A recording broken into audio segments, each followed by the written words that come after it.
Lahat tayo ay mayroong mga bagay o problema na pinagdadaanan sa buhay. Pero posible mo pa nga ba itong malagpasan kung pati ang mga taong sandalan mo ang mang-iwan sa'yo? What's up guys? Sabay-sabay nating tunghayan at pakinggan ang kwento ng buhay ni Jelay.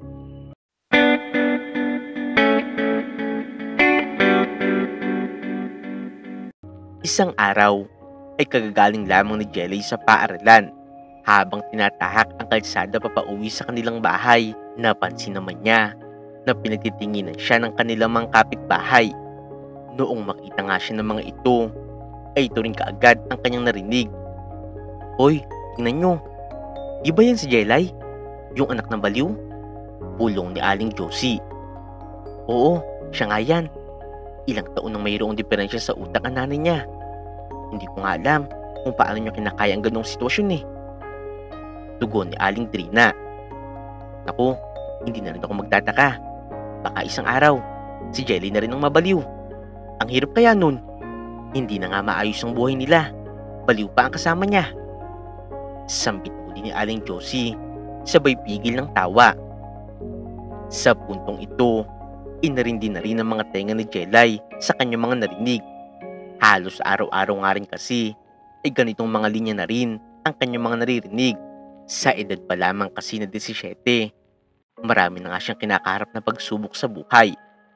Minsan, parang bibigay na ang kanyang isipan dahil hindi na nga niya alam kung paano mareresolba ang mga yun. Mas naging mahirap pa nga ang buhay nila Jelay noong iwan nga silang mag-ina ng kanyang tatay para sumama sa ibang babae. At magmula nga rin noon, tuluyan na nga silang nawalan ng komunikasyon sa kanyang tatay. Ni hindi mo lang ito nagpapadala ng sustento o tumatawag man lang sa kanya para mga musta. Parang wala na nga itong pakialam sa kanila. Simula noon, unti-unti na nga rin yung napapansin ang pagbabago ng kanyang nanay na si Aling Mila. Doon ay mas lumala nga ang sitwasyon ng kanyang nanay. Palagi na lamang itong tulala sa isang sulok at umiiyak. Hanggang sa nagsasalita na nga itong mag-isa.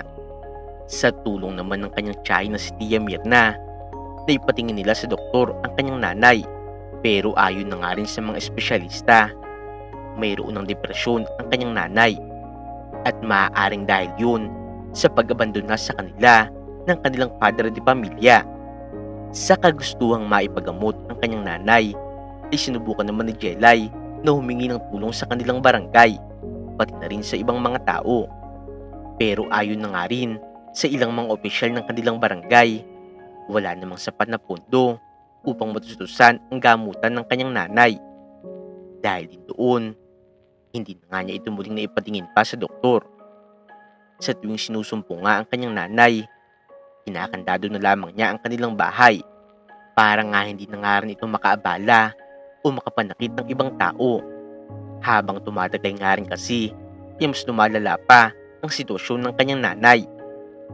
Dahil doon, ipinangako ni Jelly sa kanyang sarili na mag-aaral talaga siya ng maigi. Palagi nga niyang iniisip na kapag nakapagtapos na siya ng pag-aaral, maghahanap siya ng magandang trabaho at maipapagamot na nga niya ang kanyang nanay. Mabuti na lamang din ay hindi siya pinapabayaan ng kanyang tiyahin na si Tia Mirna. Kahit kapos nga rin ang buhay ng kanyang Tia Mirna, pilit pa nga rin itong tumutulong sa kanilang mga pangangailangan.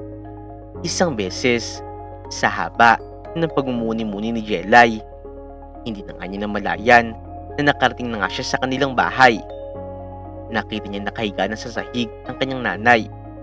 Halos nagwawala na nga ito at nakikipagmatigasan na nga ito sa kanyang tiyahin. Ate naman, bumangon ka na dyan. Baka naman lalo kang magkasakit niyan. Giit ng kanyang Tia Mirna sa kanyang nanay. Nakakunot na nga ang noo nito at parang mauubos na rin ang pasensya. Sa tuwing wala nga kasi si Jelay sa kanilang bahay, ang kanyang Tia Mirna ang tumitingin sa kanyang nanay. Ayoko, dito lang ako. Parang bata namang sagot ng nanay ni Jelay na si Aling Mila. Mahigpit pa nga ang pagkakayakap nito sa maruming teddy bear. Kaagad namang lumapit si Jelly sa kanyang nanay at sa kanyang tiyahin para pumagitna. Tia Mirna, Ako na po ang bahala kay nanay. Pasensya na po ha. Salamat po sa pagbabantay kay nanay habang wala ako. Sige po, pwede ka na pong umuwi. Baka hinahanap pa na rin po ng mga pinsan ko. Sambit niya. Okay sige Jelay, tawagin mo na lang ako kapag mayroon kang kailangan. Saad ni Tia Mirna. Pero bago nga ito umalis, dumukot pa ang kanyang tiyahin ng 500 piso. Tsaka inabot kay Jelay. Siya nga pala Jelay, ito naman ang allowance mo. Pagkasyahin mo muna yun ha. Kung sakaling magkulang, sabihan mo lang ako. Naku, salamat po talaga Tia Mirna. Palagi niyo po kami tinutulungan. Bukod po sa allowance ko, ikaw rin po ang nagbibigay ng mga pagkain namin. Hayaan niyo po, balang araw, makakabawi rin po ako sa iyo. Sabi ni Jelay. Ngumiti naman ang kanyang tiyahin bilang tugon. Hinatid na nga niya ito sa labas ng kanilang bahay at sunod naman niyang binalingan ang kanyang nanay. Nay, tumayo ka na po dyan para makapaglaro na po tayo. Maglalaro po ulit tayo ng tagu-taguan. Diba? Gusto mo po yun? Saad niya gamit ang malambing na boses. Bigla namang kumislap sa tuwa ang mga mata ni Aling Mila. Dali-dali nga itong tumayo at pumalakpak. Sige Jelay, laro tayo. Ikaw ulit ang taya ha. Ako ang magtatago. Sampit ito na parang bata. Opo Nay. Tugon naman ni Jelay. Kaagad na nga siyang tumalikod, tsaka ipinikit ang mga mata. Pagkabilang kong 10, dapat nakatago ka na. 1, 2, 3. Habang nagbibilang, ay dinig niya ang mga yabag ng kanyang nanay. Noong hindi na nga niya nararamdaman ang presensya nito, iminulat niya ang kanyang mga mata. Alam niya na nasa ilalim ito ng lamesa. Doon nga kasi ito palagi nagtatago. Pero kagaya ng kanyang nakagawian, hindi nga niya ito tatayain. Magtatampo kasi ito kapag hindi nga ito nanalo sa kanilang laro. Sa araw-araw ay ganoon na nga rin ang kanyang buhay. Imbis na siya ang alagaan ng kanyang nanay, ay siya pa nga ang tumatayong magulang para dito. Pinapakain niya ito, pinapaliguan, nililinis ang mga dumi nito. Kaya sa kanyang mga nararanasan, may mga pagkakataon talaga na napapaiyak na lamang siya sa sobrang hirap. Pero sa kabila nga nito, naniniwala pa rin siya na balang araw, magiging maayos din ang takbo ng buhay nilang mag-ina. Patuloy siya nagsipag sa pag-aaral hanggang sa nakapagtapos na nga siya ng senior high school. Pero kahit na ganoon, nalulungkot pa nga rin siya dahil hindi nga siya makakapagkolehiyo. Wala na nga rin kasing sapat na pera ang kanyang tiyahin para suportahan pa siya sa kanyang pag-aaral. Itinuon na lamang niya ang kanyang atensyon sa pagdidiskarte. Tumatanggap siya ng mga labada at naglalako ng mga gulay. Kapag nakikita siya ng kanyang mga dating kaklase, sadyang pinagtatawanan siya ng mga ito. Napakasakit man, pero binabaliwala na nga lamang niya ang mga yun. Kailangan niyang lunukin ang kanyang pride upang mabuhay silang mag-ina. Ang tanging nasa isip lamang niya, ihanda siyang gawin ang lahat kahit gaano pa kahirap. Pinipilit niyang maisalba ang bawat araw na dumadaan sa kanilang buhay. Isang beses naman ay pinatawag nga si Jelay ng kapitan sa kanilang barangay. Kinakabahan talaga siya dahil baka nagrereklamo ulit ang kanilang mga kapitbahay dahil sa sobrang ingay ng kanyang nanay, lalo na kapag sinusumpong ito. Kap, ipinatawag niya raw po ako. May problema po ba? Magalang na sabi niya. Oo Jelay, pinatawag kita dahil gusto ko itang ipakilala kay Mrs. Ramos. Siya ang may-ari ng hotel sa barangay natin. Sampit ng kanilang kapitan habang tinuturo ang isang ginang na mukha nga talagang mayaman. Napakaganda ng postura nito. Elegante ang mga damit at mga alahas.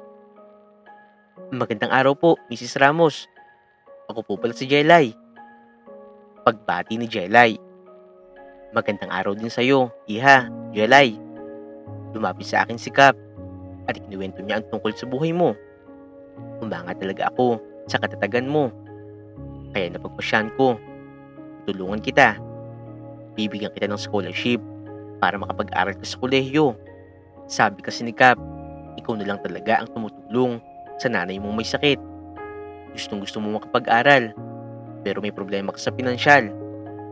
Ako na ang bahala doon, kaya huwag ka na mag-ilala, Jelay. Saad ni Mrs. Ramos. Bigla namang gumuhit ang matamis na ngiti sa mga labi ni Jelay. Teka lang po, ma'am. Sigurado ka po ba? Pag-aaralin niyo po ako? Nauutal na saad niya. Hindi kasi siya makapaniwala sa kanyang mga narinig. Oo naman. Don't tell me. Tatanggihan mo ang offer ko? Pabirong sabi ni Mrs. Ramos. Siyempre naman po hindi. Pangarap ko po ang makapag-aral sa kolehiyo. Tatanggapin ko po yan. Maraming salamat po. Pangako po, hindi ko po sasayangin ang opportunity na ibinigay niyo sa akin. Sambit ni Jelay. Aasahan ko yan, ha? Siya nga pala, pwede ba akong dumalaw sa bahay niyo? Gusto ko rin kasi makilala at makita ang nanay mo. At gusto ko rin malaman kung mayroong guardian na pwedeng humawak ng perang ipapadala ko. Sambit ni Mrs. Ramos. Opo, pwede ka pong pumunta sa bahay namin.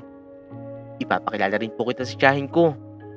Siya po kasi ang tumatayong guardian ko dahil mayroong sakit ang nanay ko. Sagot ni Jelay.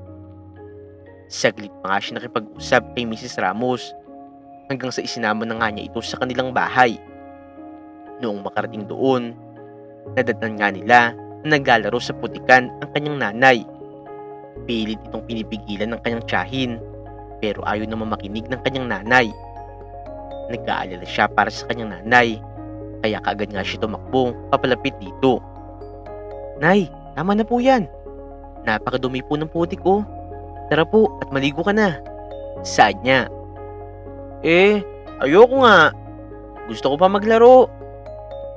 Pagtanggi ni Aling Mila, humiga pa nga ito sa lupa at nagpagulong-gulong. Nangilid ang luha sa mga mata ni Jelay habang pinagmamasdan ang kanyang nanay.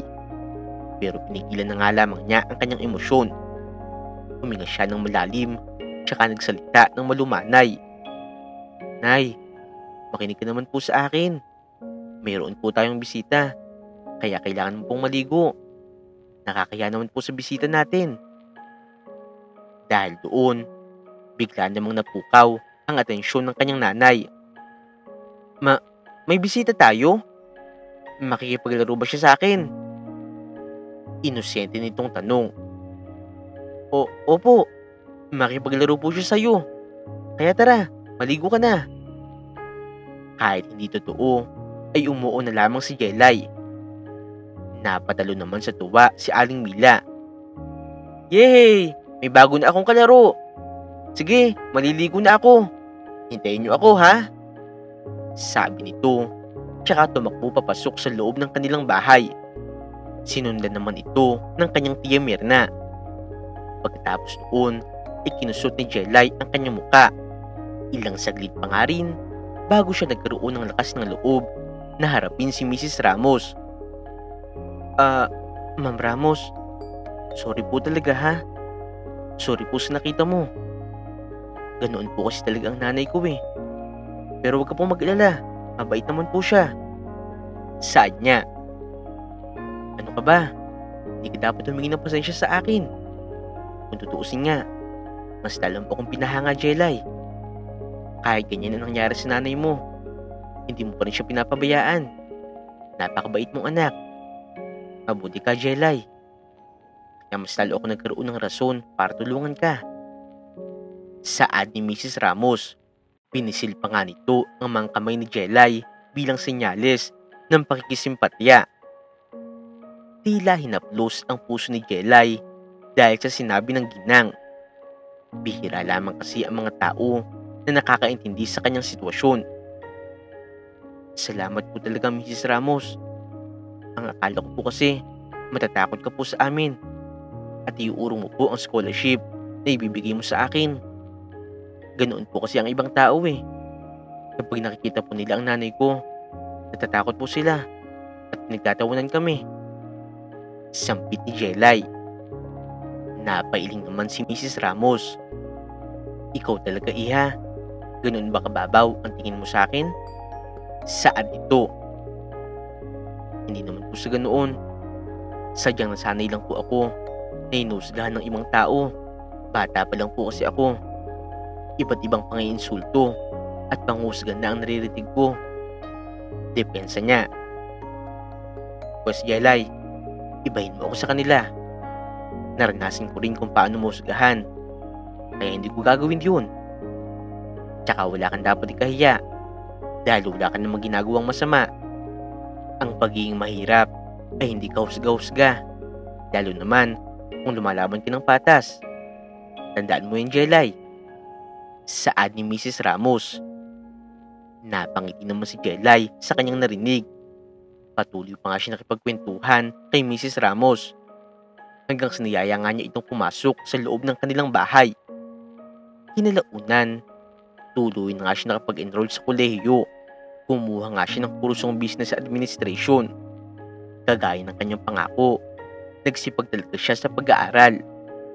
Palagi siyang pinupuri ng kanyang mga profesor dahil matalino siya. At tuwing matatapos ang semester, ay kabilang siya palagi sa Dean's Lister. Madalas nga din ay nahihiya siya kay Mrs. Ramos, kaya tinitipid niya ang kanyang allowance. Hindi siya nakipagsabayan sa luho ng mga kaklase niya. Nagbabaon din siya ng pagkain, kaya hindi na nga siya bumibili sa kantin. Hindi niya alintana kahit mag-isa lang siyang kumakain. Kung tutusin, walang gustong makipagkaibigan sa kanya dahil iba ang estado ng kanyang buhay kumpara sa kanyang mga kaeskwela. Lalo na nga rin kapag nalalaman nila na mayroong diferensya sa pag-iisip ang kanyang nanay. Kaagad nga siyang iniiwasan ng mga ito. Isang beses pa nga, oras na para mananghalian, sa halip na kumain kasama ang kanyang mga kaklase, nagtungo na lamang si Jelay sa likod ng kanilang university para walang makakita sa kanya. Sinamantala niya ang pagkakataong yun para buksan ang kanyang baon. Dahil lahat ng sardinas lamang ang kanyang kayang bilhin, kaya yun na rin ang kanyang naging ulam. Habang umunguya, nakarinig siya ng kaluskos mula sa kanyang likod. Pagkalingon naman niya, nakita niya ang kanyang mga kaklase na sila Rian at Bella. Kaya palang baho dito eh. May kumakain ng sardinas. Yak! Saad ni Rian at ginamit ang kanyang maarting kamay para takpan ang kanyang ilong. Oy Jelay, napaka-cheap mo talaga no? Paano mo natitiis na kumain ng ganyan? If I were you, itapon mo na lang yan. Nakakadiri talaga. Nasa eskwelahan ka, tapos yun ang ulam mo? Dagdag pa nga ni Bella habang nakangiwi. Tila mayroong bumara sa lalamunan ni Jelay. Halos araw-araw siyang binubuli ng mga ito, pero hindi pa rin siya sanay. Kung ayaw niyong naaamoy ang pagkain ko, umalis na lang kayo. Nagtago na nga ako dito para hindi niyo ako makita. Pero sinundan niyo pa rin ako. Ano ba talagang kailangan niyo? Wala naman akong ginagawang masama sa inyo ah. Piko na sabi ni Jelay. Bigla namang nagkatinginan sila Rian at Bella. Tila nag-uusap ang kanilang mga mata. Huwag kang ambisyosa. Anong akala mo? Sinusundan ka namin dahil gusto ko namin makita? Gusto lang namin kumpirmahin yung mga kumakalat na chismis tungkol sa'yo. Narinig kasi namin, may tililing daw ang nanay mo. Totoo ba yun? Panguusisa ni Bella. Bigla namang natameme itong si Jelay. Hindi niya alam kung ano ang kanyang isasagot. Hanggang sa naalala niya ang sinabi ni Mrs. Ramos.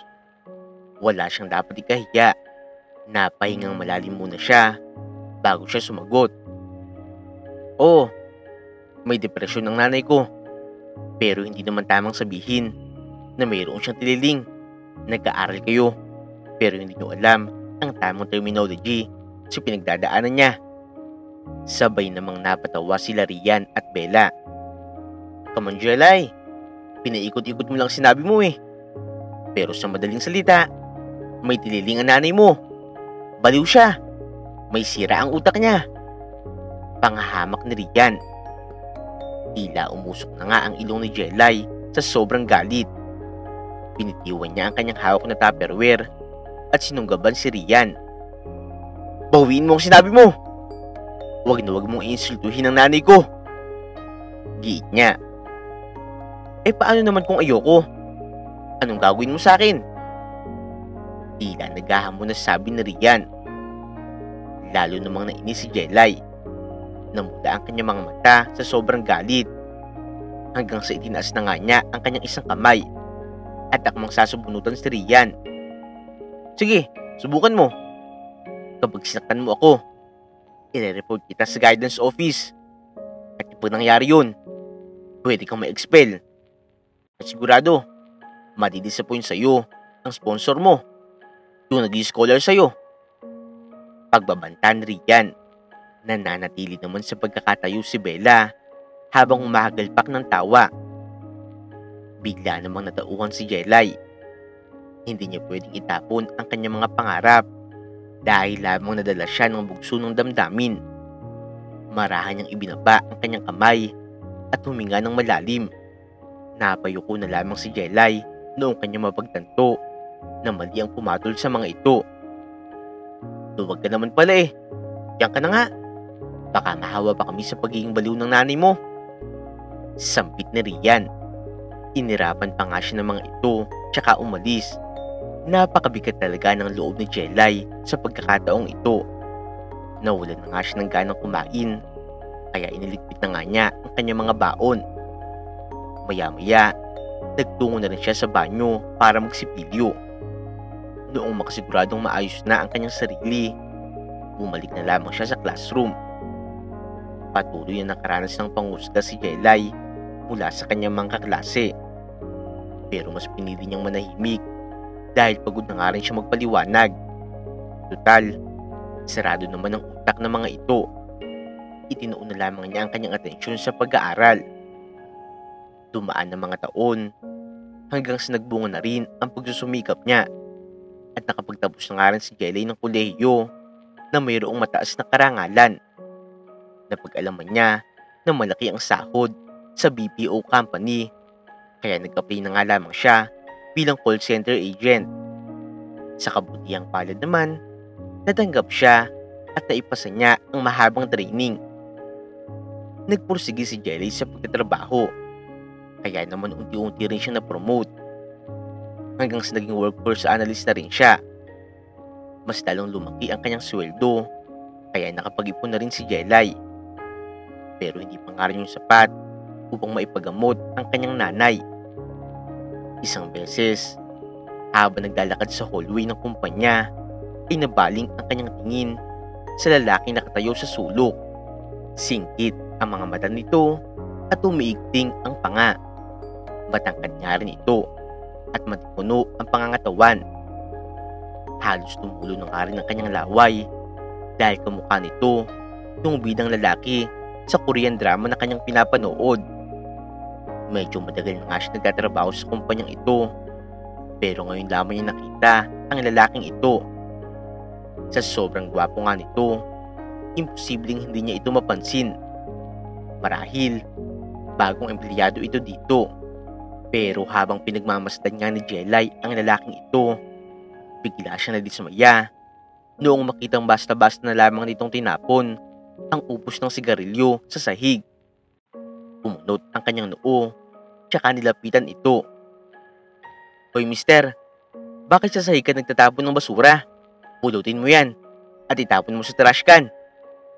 Mariing sabi niya. Bigla namang nanlaki ang mga mata ng lalaki. Tila nagulat nga ito sa kanyang sinabi. Sino ka ba? Para sitahin mo ako.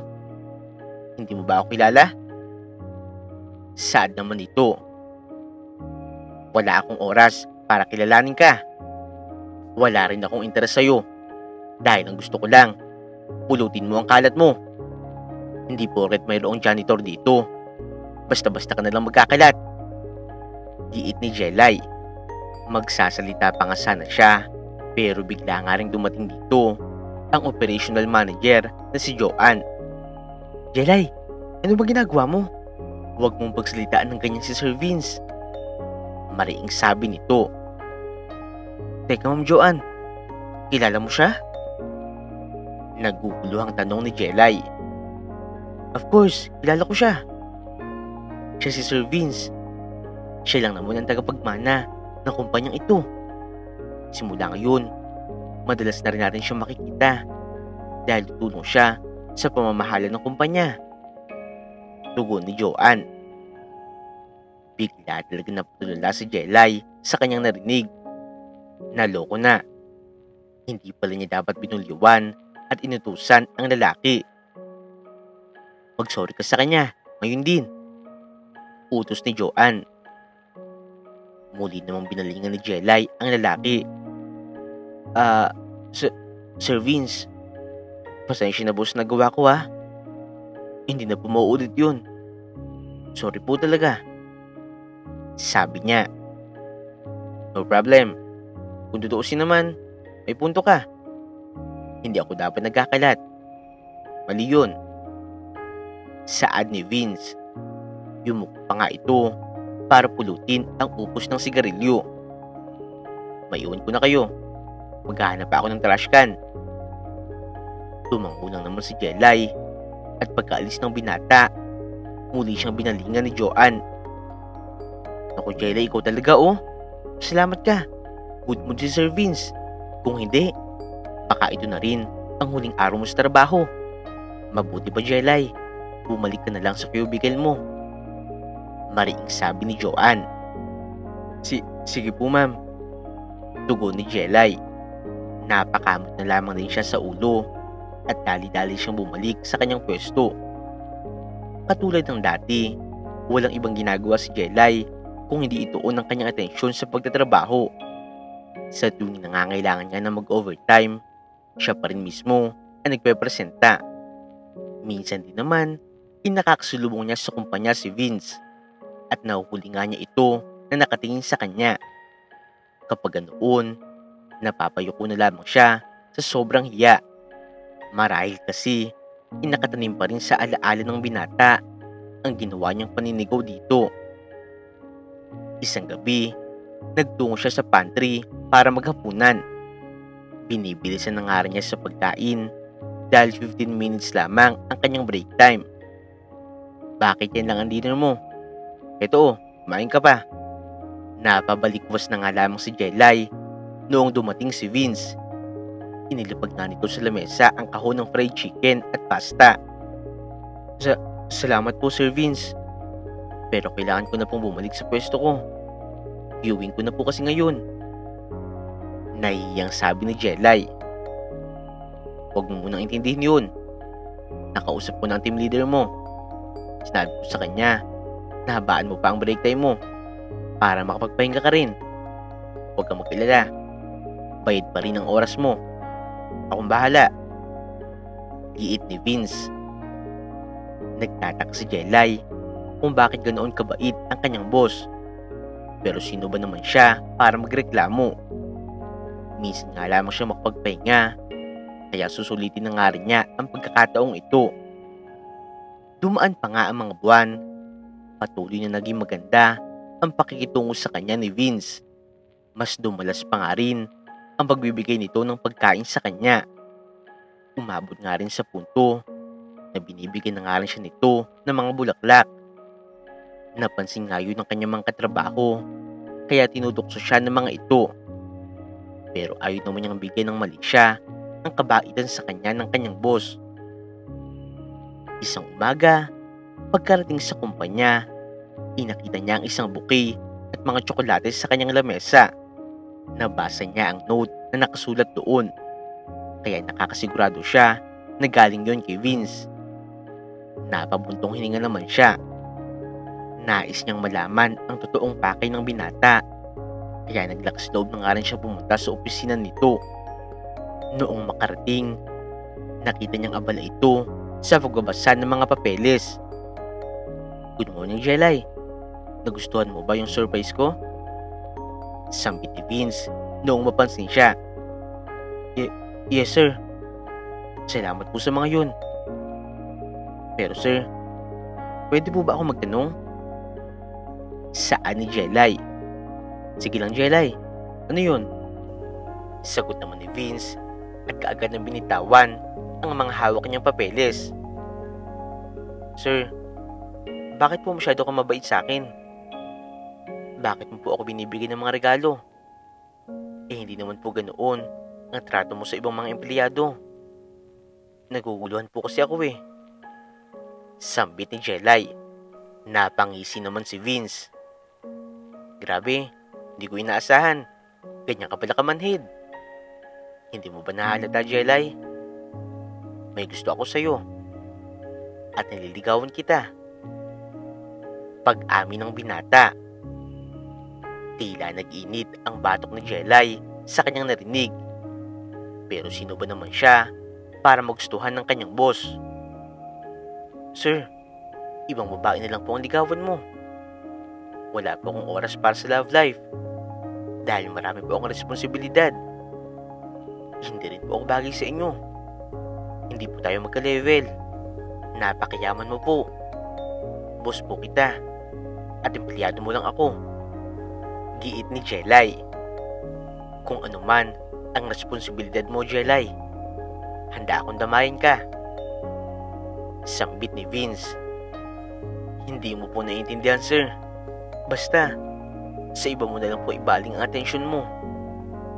Diin naman ni Jelay. Hindi na nga niya hinintay ang sasabihin ng binata.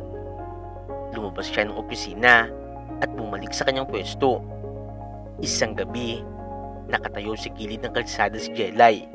Kanina pa nga siya naghihintay ng masasakyan, pero wala namang dumadaan na jeep.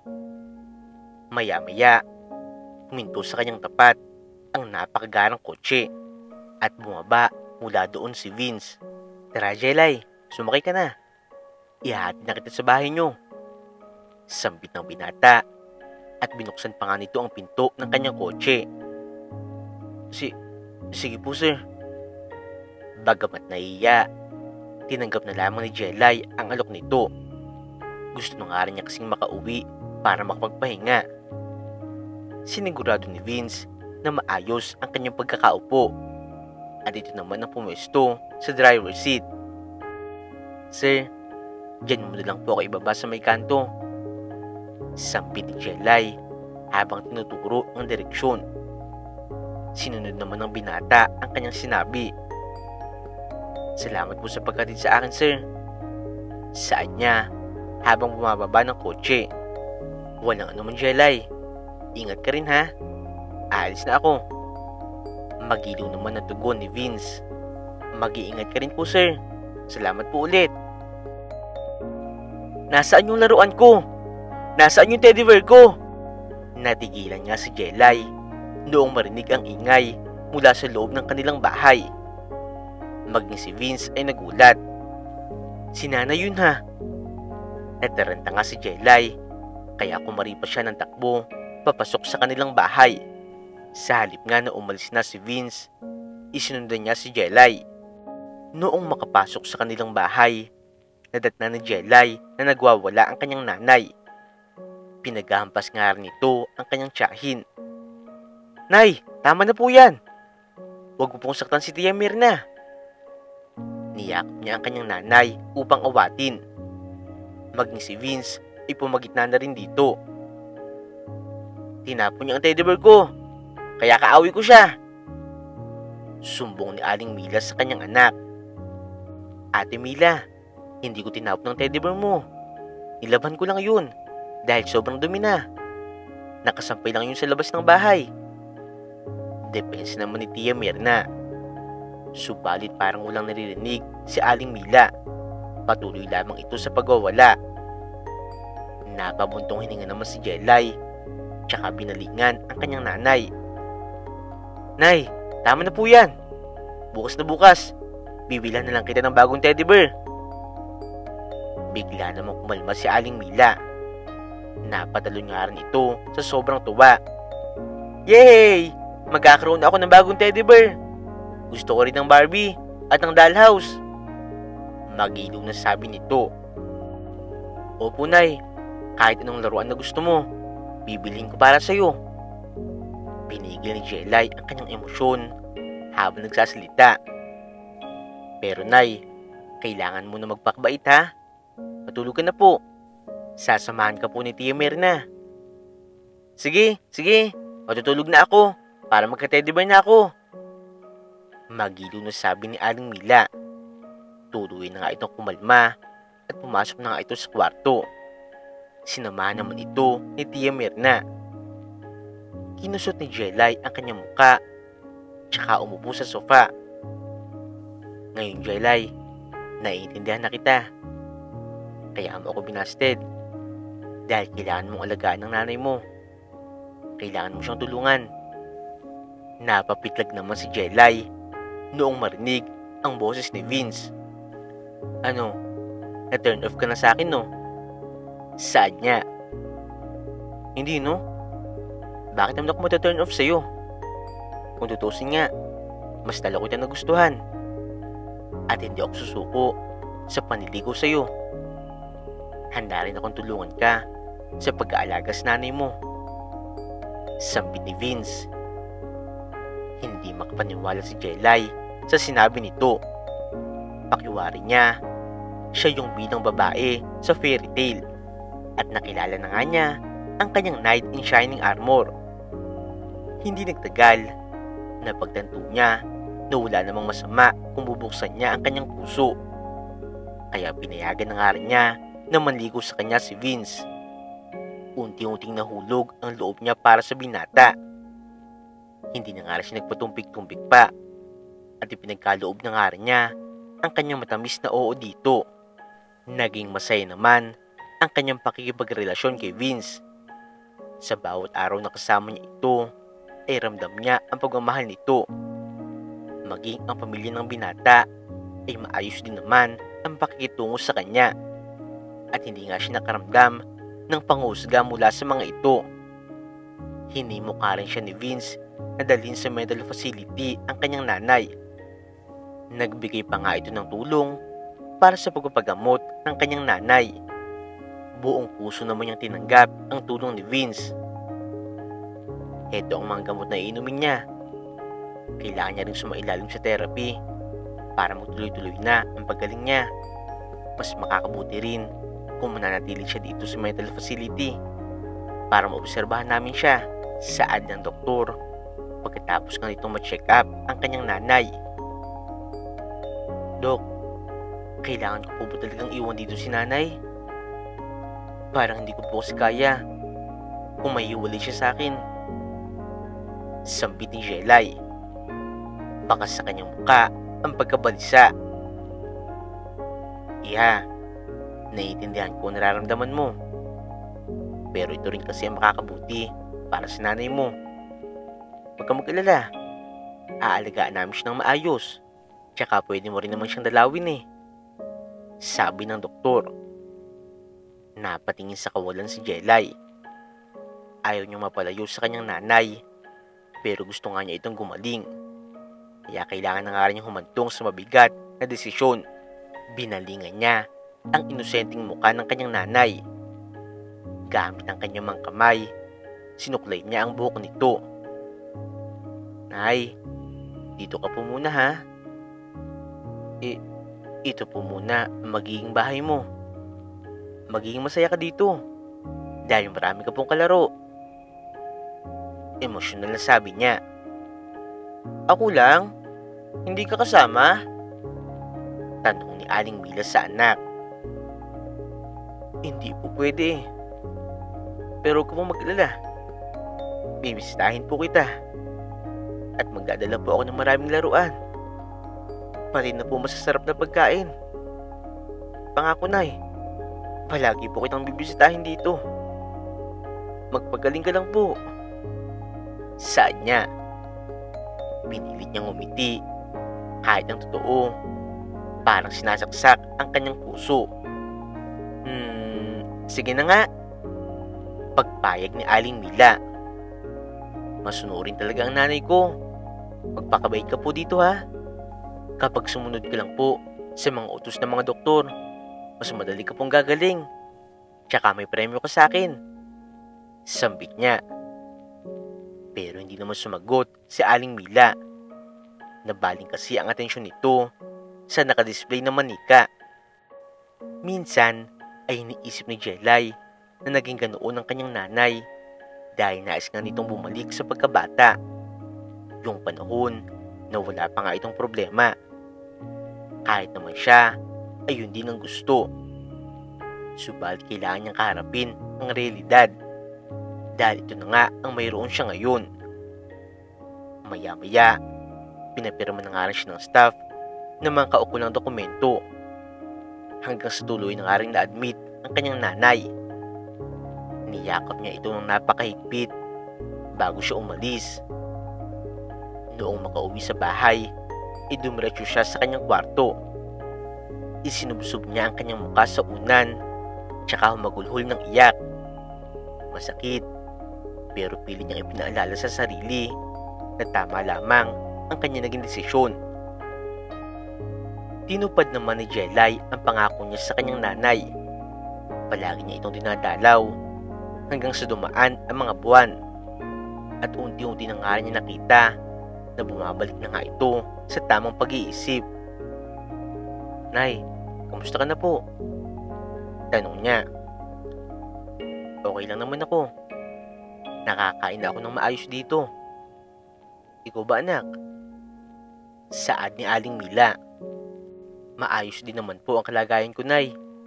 Sa katunayan nga po, na-promote po ulit ako sa trabaho. Manager na po ako ngayon." Balita niya sa kanyang nanay. "Ang galing mo talaga, anak. Proud na proud ako sa'yo. Hindi lang dahil nakarating ka dyan, kung hindi dahil sa katatagan na ipinapakita mo.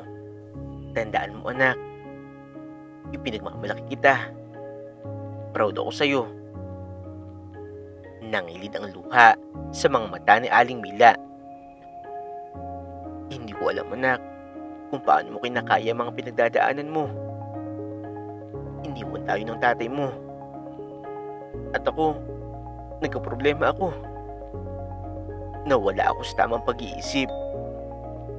Sa totoo nga lang, Jelay, nahihiya ako sa iyo eh. Ako ang nanay, pero ako pa ang unang sumuko. Pasensya ka na, anak, ha?" "Nay, hindi mo kailangang humingi ng tawad. Masaya po ako na alagaan ka. At hindi ako magsasawang gawin yun." Saad ni Jelay. "Salamat talaga, anak. Siya nga pala, anong sabi ng doktor ko? Kailan daw ako pwedeng ma-discharge?" tanong ni Aling Mila. "Sabi po ng doktor, Nay, pwede ka na pong makalabas sa susunod na linggo." Sagot ni Jelay. "Sa wakas naman, makakaalis na ako dito. Pangako, anak, babawi ako sa'yo. Ako naman ang mag-aalaga sa'yo." Sabi nito. Umarko ang matamis ng ngiti sa mga labi ni Jelay, tsaka niyakap ng napakahigpit ang kanyang nanay. Hindi nagtagal, nakauwi na nga rin ito sa kanilang bahay. Masaya siya dahil muli na nga rin niyang naramdaman ang pag-aaruga ng isang nanay. Bago siya pumasok sa trabaho, pinagluluto nga siya nito ng almusal. At sa tuwing mayroon siyang problema, nasasandalan na nga rin niya ito. Halos perpekto na nga ngayon ang buhay ni Jelay. Mayroon siyang maalalahanin na ina, maayos na trabaho, at mapagmahal na nobyo. Samantala, ay mas lalong naging inspirado si Jelay na magsumikap sa buhay. Naging masinop nga siya sa pera na kanyang kinikita, hanggang sa naipayos na nga rin niya ang kanilang bahay. Nakabili na nga rin siya ng kotse, kaya hindi na nga siya nahihirapan na mag-commute kapag papasok sa trabaho. Hindi naman niya nakalimutang tumanaw ng utang na loob sa kanyang tiyahin. Binigyan niya ito ng puhunan para makapagpatayo ng maliit na negosyo. Labis-labis din ang kanyang pasasalamat kay Mrs. Ramos. Kaya kapag mayroong pagkakataon, binibisita niya ito.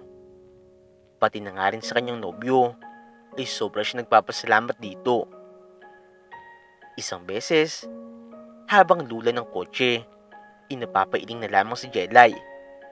Naiipit kasi siya sa napakatinding traffic. Maya-maya, naramdaman niya na mayroong kumakatok sa bintana ng kanyang kotse. Noong balingan niya yun, ay nakita niya ang isang matandang lalaki. Bagsak ang katawan nito at maputla ang kulay. Saglit pa nga niya itong tinitigan hanggang sa napagtanto niya na ito ang kanyang tatay na nag-abandona sa kanila noon. Ito ay si Mang Francis. Dali-dali niyang ibinaba ang bintana ng kanyang kotse. "Tay, ikaw po ba yan? Ano po ginagawa mo? Ano po nangyari sa'yo?"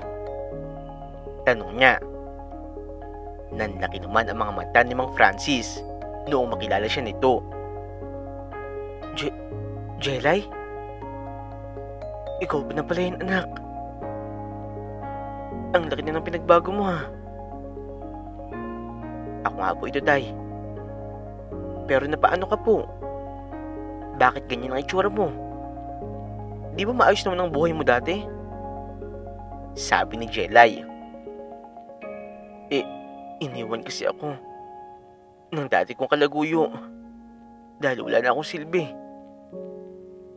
Hindi na ako pwede magtrabaho. Kaya ngayon, napilitan na lang ako na mamalimos. Pinalayas din ako sa apartment na inuupahan ko dahil wala akong pambayad. Saad ni Mang Francis.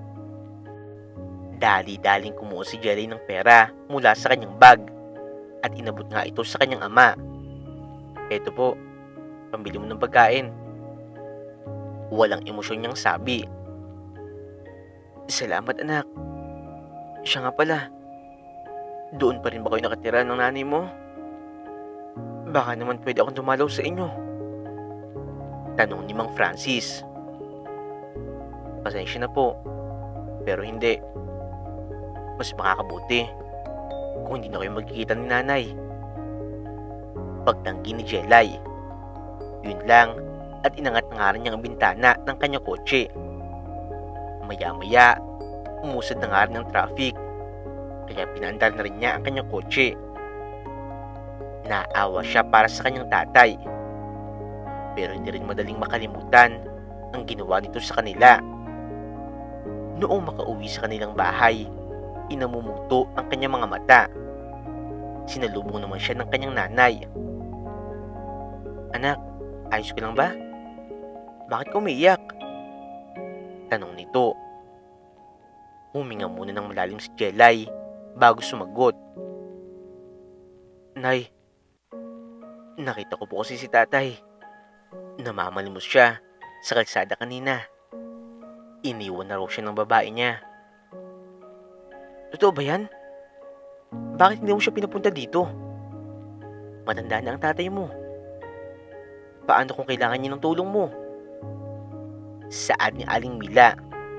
Napakunot naman ng noo si Jelay. "Para saan pa po? Dati nga, iniwan niya tayo na hirap sa buhay habang siya nagpapaksarap. Wala siya noong mga panahon na naghihirap tayo," giit niya. "Pero Jelay, tatay mo pa rin siya. Hindi ka dapat nagtatanim ng galit sa kanya. Patawarin mo siya," sambit ni Aling Mila. "Bakit, Nay? Mahal mo pa rin ba si tatay? Gusto mo pa rin ba na mabuo ang pamilya natin?" tanong ni Jelay.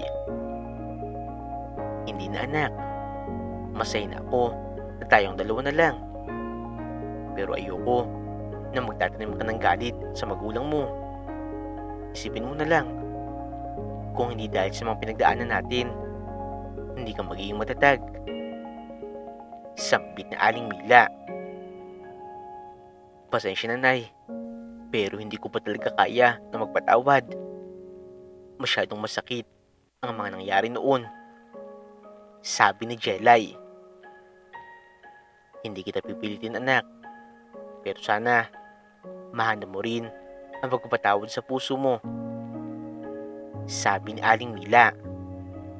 Napailing na nga lamang si Jelay. "Pupunta lang po ako sa kusina para uminom ng tubig." Pag-iiba niya ng usapan at tumalikod na rin siya. Isang gabi, sinasara nga ni Jelay ang bintana dahil matutulog na siya. Pero natigilan siya noong matanaw na nakatayo sa labas ng gate ang kanyang tatay. Mukhang kanina pa nga ito nag-aantay doon dahil nangangali na ang mga paa nito at nanginginig na nga ito sa gutom. Sa puntong yun, kahit galit na galit nga siya dito, ay nakaramdam pa rin siya ng awa sa kanyang tatay.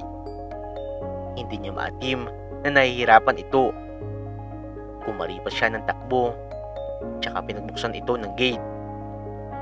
Nanlaki ang mga mata nito noong makita siya. Anak, alam ko na itatabi mo lang ako. Pero sana, hayaan mo na lang ako. Nabantayan kayo. Saad ni Mang Francis. Pero malamig po dito. Mabuti pa, pumasok ka na sa loob. Paaniyaya ni Jelay. Sigurado ka ba? Hindi ka na ba galit sa akin? Pagtataka ni Mang Francis. Mamaya na po natin pag-usapan yan. Halika na po. Igagawa na lang kita ng mainit na pagkain. Sambit ni Jelay. Hinawakan niya ang braso ng kanyang tatay at inilalayan nga ito na maglakad. Noong makarating sa kusina, pinagandaan niya ito ng makakain at minasahe ang binti ng kanyang tatay. Maging ang kanyang nanay ay nasikaso ito. Salamat sa pagtanggap niyo sa akin. Lumingali nga sa paligid si Mang Francis. Ang laki na pala ng pinagbago ng bahay na to. Napakaganda na. Dahil yun sa pagsusumikap ni Jelay. Alam mo ba, napakatalino niya. Kaya nabigyan siya ng scholarship. At noong makapagtrabaho siya, ipinagamot niya ako sa mental facility. Hindi niya ako sinukuan hanggang sa gumaling ako. Mabait din ang kanyang boyfriend na si Vince. Isa ito sa mga tumulong sa amin. Saad ni Aling Mila. Totoo pala ang nabalitaan ko. Nawala ka sa tamang pag-iisip dahil sa ginawa ko. Sambit ni Mang Francis. Muli nga ito na konsensya. Oo, pero nakarecover na ako ngayon. Saad ni Aling Mila. Grabe. Napaksama ako talaga. Wala akong kwentang asawa at wala akong kwentang ama. Sambit ni Mang Francis at sinaktan pa nga nito ang sarili. Tay, tama na po yan. Ayokong saktan mo ang sarili mo. Dahil pinapatawad na kita. Saad ni Jelay habang inaawat ang kanyang ama. Biglang natigilan si Mang Francis. Tama ba ang narinig ko, anak? Hindi ka nagalit sa akin? Hindi na masama ang loob mo? Opo, tay. Narealize ko po kasi na tama si nanay. Kahit pagbalik-balik na rin po ang mundo, ikaw pa rin ang tatay ko. At hindi po kita papabayaan. Kung kailangan mo ng tulong, pwede mo akong lapitan. Sabi ni Jelay. Salamat, anak. Napakabait mo. Napakabait mong bata. Sa kabila ng ginawa ko, naging mabuting tao ka pa rin. Emosyonal na sabi ni Mang Francis. Sunod nga nitong binalingan ang dating kabiyak. Mila, inaangaan kita. Maganda ang pagpalaki mo sa anak natin. Huwag ako ang hangaan mo, kung hindi si Jelay. Siya ang naging lakas ko noong mga panahon na mahina ako. Tugon ni Aling Mila. Napangiti naman si Jelay habang pinapanood ang kanyang mga magulang. Masaya siya dahil nagkaayos na nga ang mga ito. Kinalaunan, tinupad niya ang kanyang pangako sa kanyang ama. Binilhan nga niya ito ng maliit na bahay at pinapadala niya ito ng allowance buwan-buwan. Hindi na muli nagkabalikan ang mga magulang niya. Pero naging maayos pa rin ang samahan ng mga ito. Nakikita ang mga ito kapag may importanteng okasyon patungkol sa kanya. Marami mang pinagdadaan ng pagsubok, nagpapasalamat pa rin si Jelay. Ang mga ito kasi ang humubog sa kanyang pagkatao.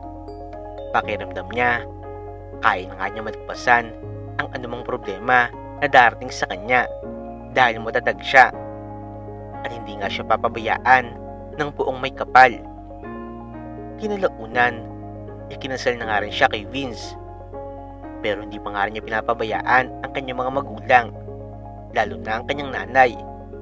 Sa katunayan, isinama pa nga niya ito sa bahay nilang mag-asawa. Masaya siya dahil maayos na nga rin ang samahan ng kanyang nanay at ng kanyang mister. Dito na nga po nagtatapos ang kwento ni Jelay. Sa kwentong ito ay pinapaalam, gaano man kabigat ang kasalanan sa atin ng isang tao, ay huwag pa rin natin kalimutan ang pagpapatawad dahil maaaring ito rin ang solusyon upang mas gumaan ang ating buhay. Sabi nga nila, mas masarap mabuhay na walang dinadalang galit o problema. Huwag niyo pong kakalimutan na i-like at subscribe ang aming channel, Untold Stories TV.